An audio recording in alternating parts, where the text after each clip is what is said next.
6 winners last year brought Willie Mullins' Cheltenham Festival tally to 94. 6 more this year will bring him to a milestone of 100, and he has the strength and depth in the team this year to give himself every chance of getting there.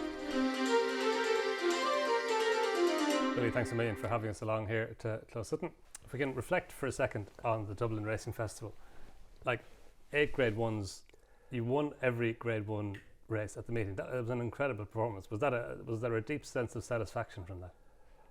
A sense of shock, I think, and amazement. For me, you know, you go there with a nice team and you hope to win a Grade 1 or 2 with the type of horses we have.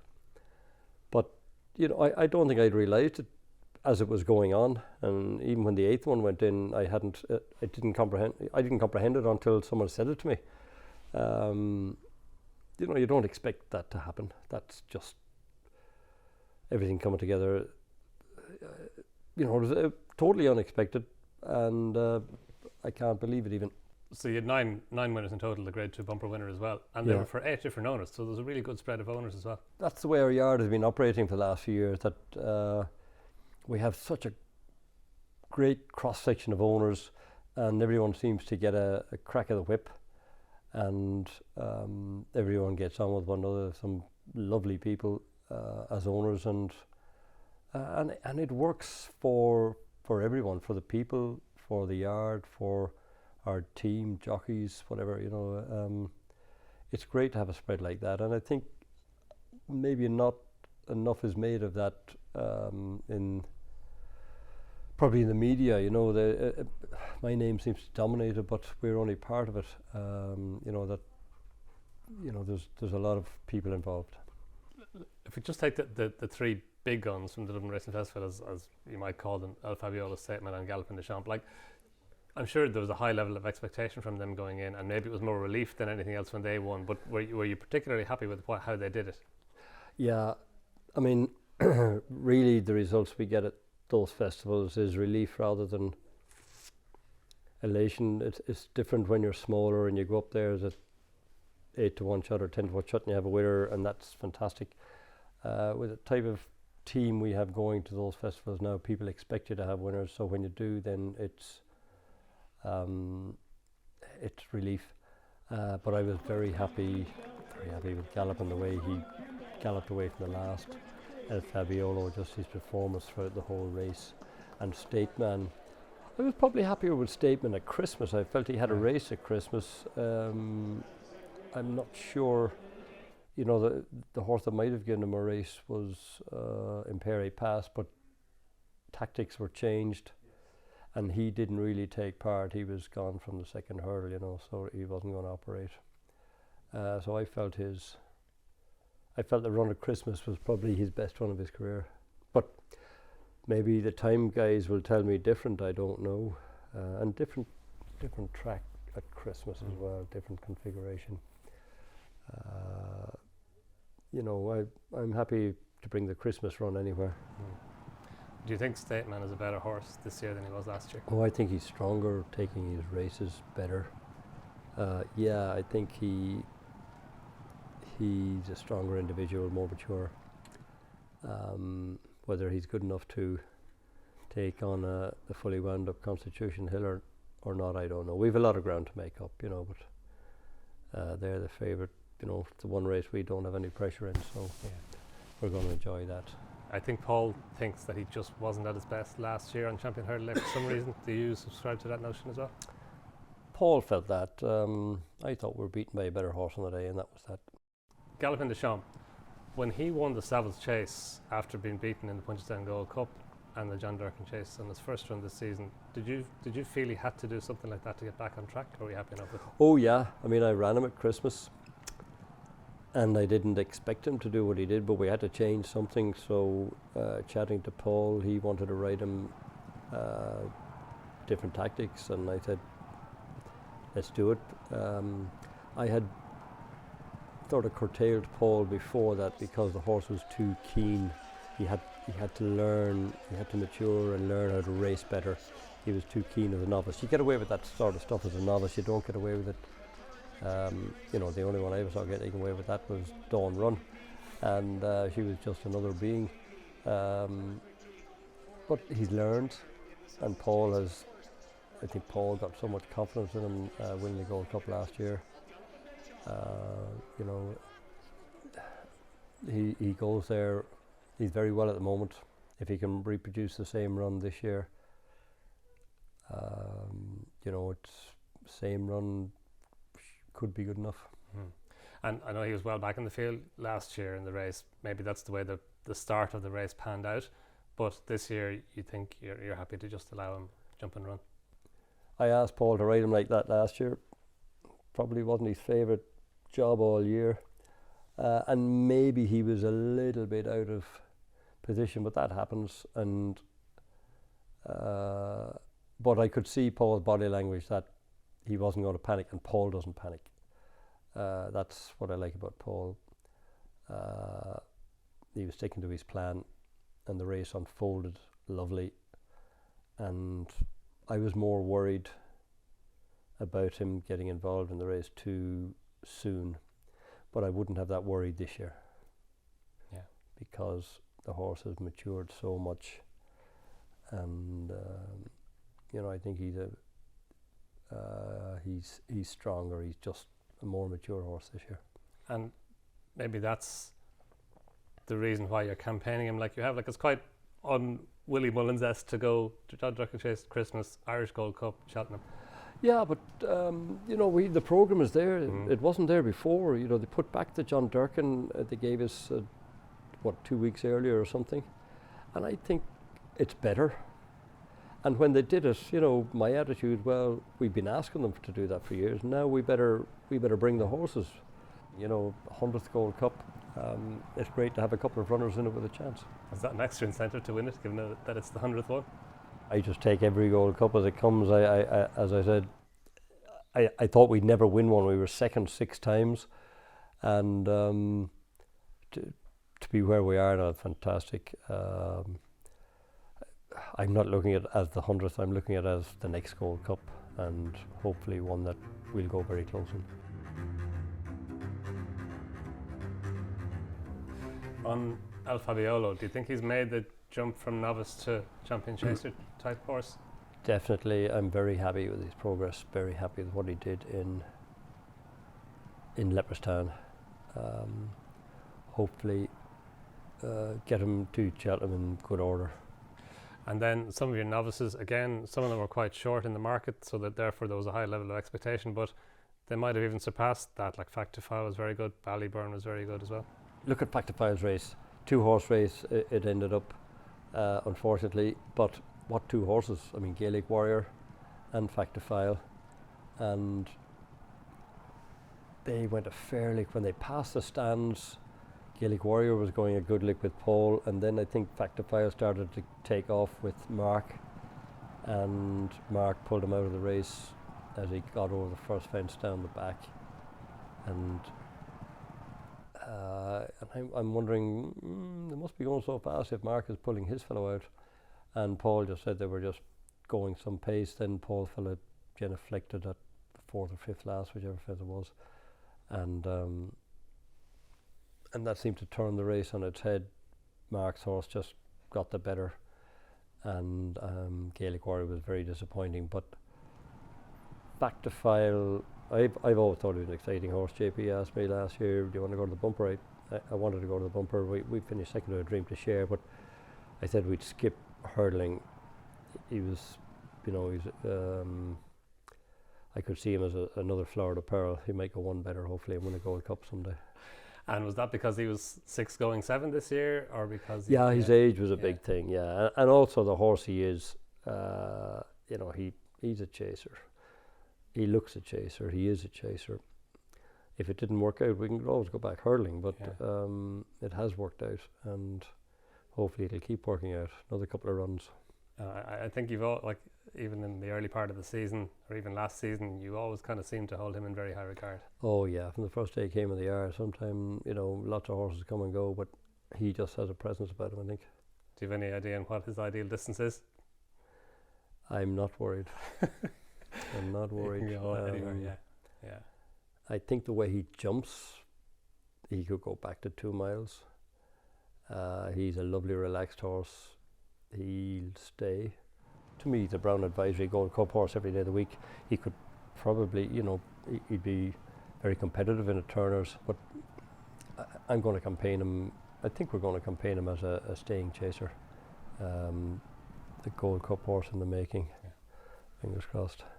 And Ballyburn again, versatile, won his maiden over 2.5, and then showed 2 mile pace there at Teppetsday. Yeah, Ballyburn came with a nice reputation. He obviously has an engine. Obviously, he's a huge engine.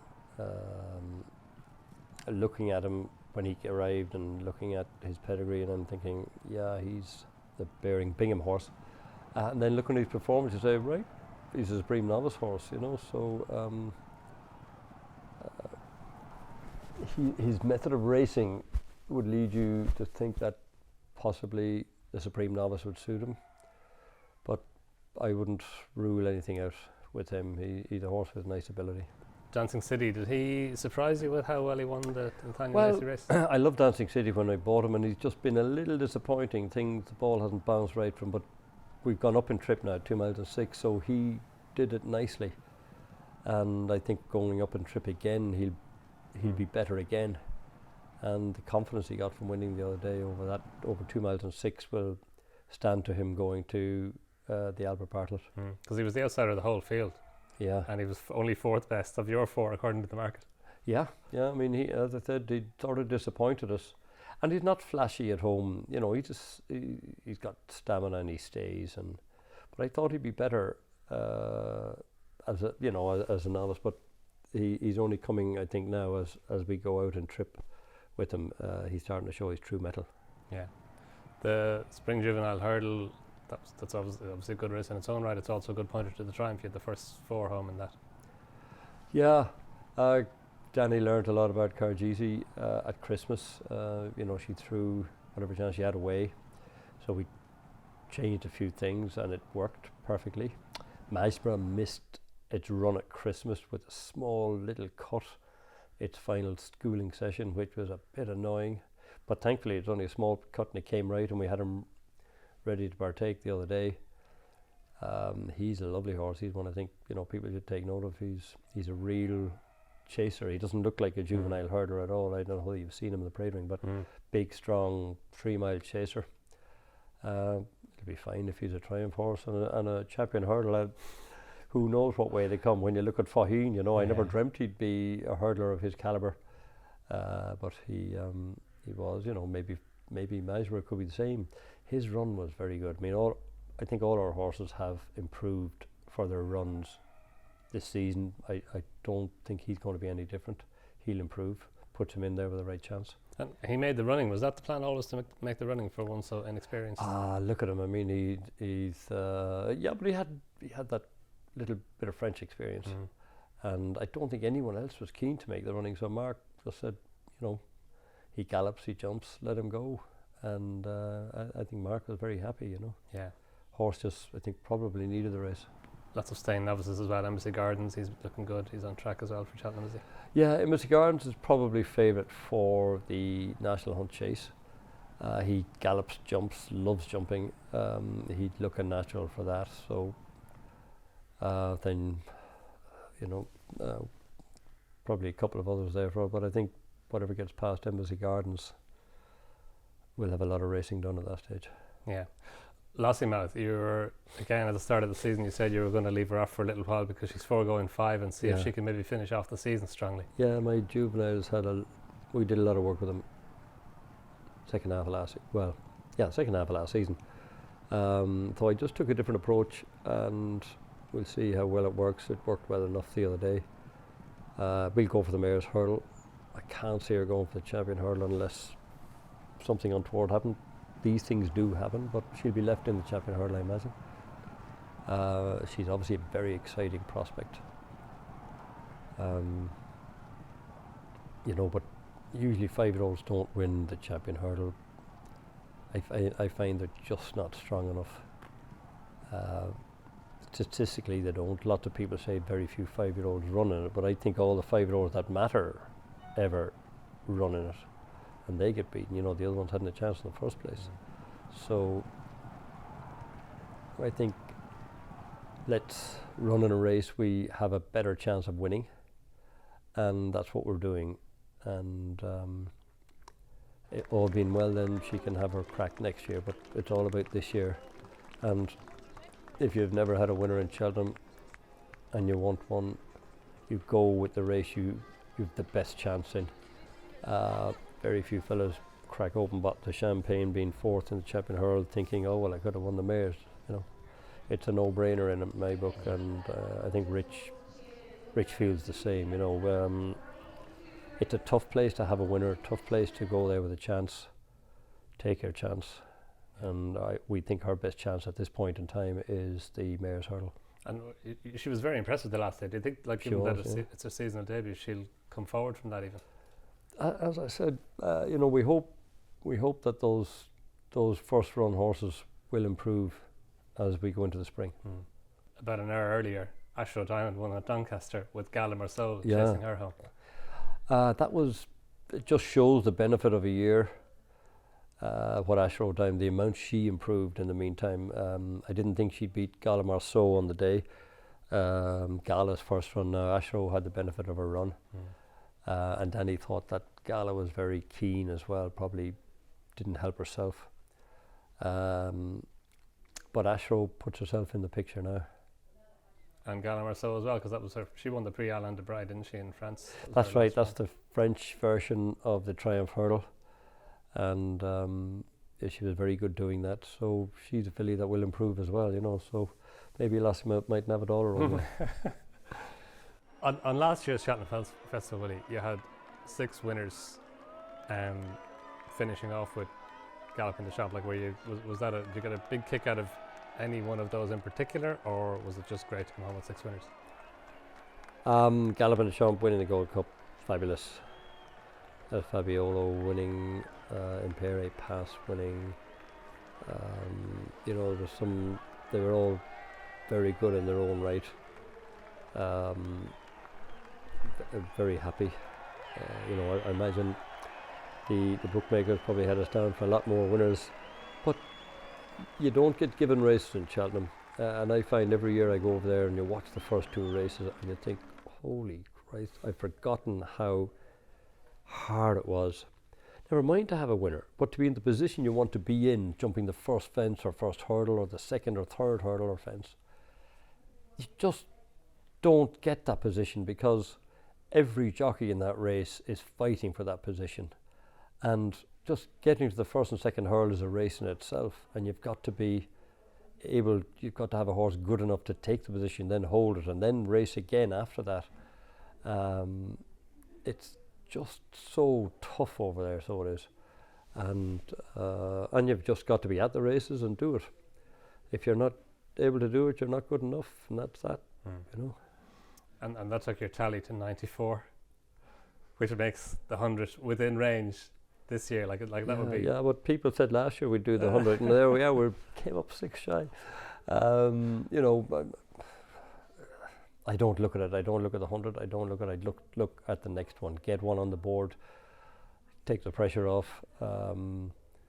It's all about making sure your next runner is in good shape, and the results hopefully come right at some stage during the week. You know, we've gone to Cheltenham lots of years with no winner on the first day, and maybe no winner on the second day, and that's tough pressure for the type of team we bring. And people are saying, oh, this is wrong and that's wrong, and either a virus in the yard or whatever. You know, and we looked through the results, and you might have been unlucky once, but basically the horses weren't good enough. Just possibly the air of expectation from bookmakers and punters about our team going across, and maybe a lot of our horses are false prices. I don't go much into bookmaking or betting or the prices of the horses, you know, so that could be an account why we have so many favourites. You know, lots of people think, Willie's going to clean up there, and rather than how well the horses are in the race, our horses probably start a lot shorter than maybe they should. But then the bookmakers drive bigger cars than I do, so they have it. But they have it right. Do you enjoy this build-up now? Or is the pressure on you, or is that make it not as enjoyable as it might have been? Yeah, I mean, I love once the racing gets going, and once if you're lucky enough to have a winner early in play, it's lovely then. But the few weeks before the festival, the few weeks before Dublin, the few weeks before Leopardstown at Christmas, Leopardstown at Christmas this year, we hadn't got our string into order. I'm going around every day in the morning looking at the string, in the evening looking at the string, and I'm thinking we should be winning more races. But we knew we hadn't geared them up. I just hoped that when we did, that they performed. You know, you often think you have a lovely team, and then you pitch them in and they come up short. And for luck, they started to come, and not the ones maybe we thought, you know, our second and third strings that we saw in Dublin Racing Festival were able to perform. But if you're not in, you can't win. And do you think that you have as strong a team going this year at this point as I think so. I mean, I can never sort of go back and think what were our, because there's just such a across the board amount of horses there with different chances in different races. And I don't know, I imagine people like yourself will say, you know, you probably just go back in the pre-Cheltenham betting, you know, 12 favourites versus, I think there's 12 favourites again this year or something, is I there? think so, yeah. Yeah, so it's more or less the same. We go there with a chance in the Gold Cup and in the Champion Hurdle and the Champion Chase. You know, they're always great races to have horses that are competitive in, and then after that you just have to run the race. Watch live racing now on racingtv.com.